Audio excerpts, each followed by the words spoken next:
Nostalgic America in 1966 with an 18-year-old girl and boy. Love Redux.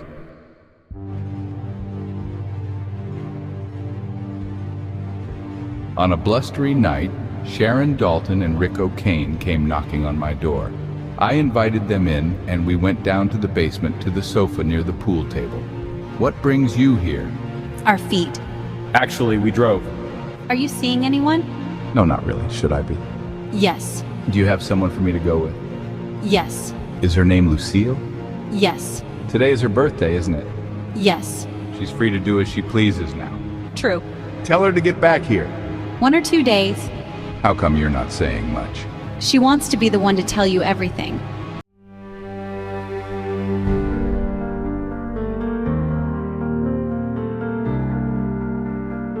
She'll be living with her aunt? Yes. And finishing her last year of high school. No, she's done. She took summer school.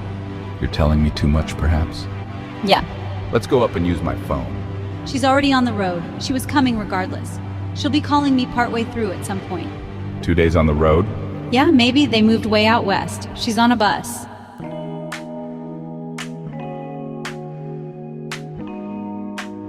I only had to wait a day. Lucille came knocking at my door, ringing the bell, even. Everyone jumped up and went to the door and stood around, for I had told them I was having a surprise visitor, but that I could say no more. She was even more beautiful, her features even sharper. She'd grown a few inches. She came in, shook the snow off, and kissed me in front of everyone. They stood astonished, for they had never seen or heard of her. She looked like a snow elf. I just fell from the sky, off of Santa's sleigh. I'm the miracle of Christmas past, present, and future. I'm the ghost of summer of 1960.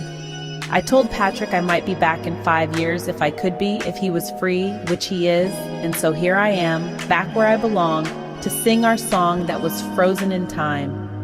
Oh dear, it's been so very long. I'm sorry to shock you all like this. She took a bow.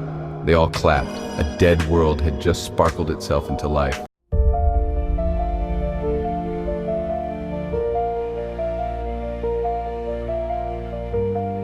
My family evaporated away. Lucille and I sat on the sofa.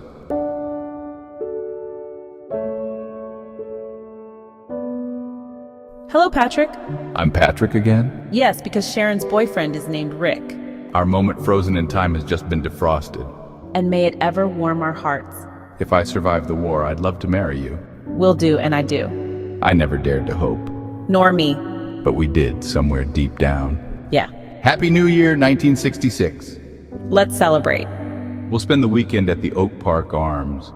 Excellent. We'll bring our hands, lips, and legs, too. Let's go out for a walk in the snow. We went out into a steady snowfall. I haven't seen snow for years. And now they're falling all around. Our names have been written in the stars. What did you see? I took business courses. Downtown, I suppose. I'm going to find a job next week. Although I had some good times out there. And the city here. But I like my mother's side of the family better. My father is fine. Minus my stepmother, who left for a while. And then we moved to Oregon. I learned to shoot and ride, sow and harvest, fish and swim in Wyoming. And farms. Valleys, fields. I saw mountains and study the rest of the time, and then take courses. I drive a truck filled with nuts, screws, and bolts 2 days a week. We're on our way, Patrick, toward forever. Welcome home. At last, I'm home at last. A bright star shining in the dead of winter. An explosion to rock your world. A bolt from the blue. A jolt to the ice. The Titanic has risen in sails once again. Nothing can stop us. Are you safe from the draft while in college, Patrick? Yes, and my degree takes 4.5 years, so I even have some extra time. I got a job, though, in an office on Canal Street. I'm not going to college, I can't afford it. Good going. And everything great just keeps on going. One thing leads to another. You came through for us.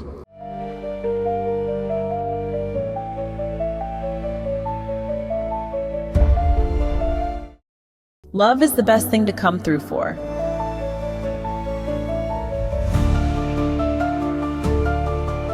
A year passed.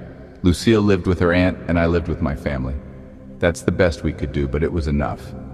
Our relationship was like an extended honeymoon. which was an optimal state of being. Perhaps life would always be like that. No kids, no big worries.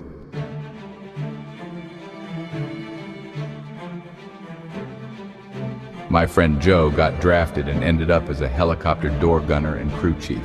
He sent letters detailing the horrors of war.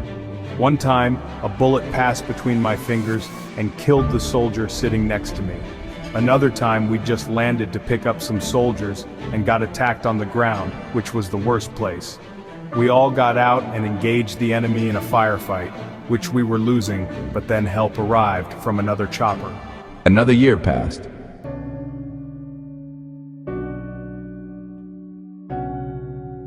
Joe wasn't sure he was going to make it, but he returned alive and unharmed from the war and told us many harrowing stories, putting us on the edges of our seats.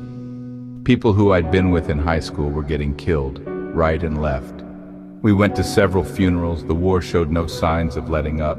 2 more years passed.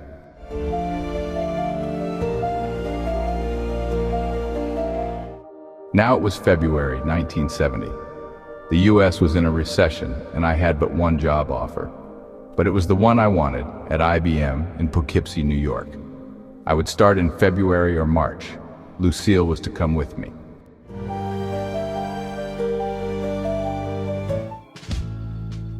It's difficult to write about this time of my life. The fates took my Lucille from me, along with her aunt and cousin. The fire had started in the lamp store beneath their apartment in the middle of the night. They all died of smoke inhalation. They were all asleep and never woke up. They never even knew their lives had ended. We had had many years together. A lot happened, but my brevity and near silence of description in this section is a tribute to her.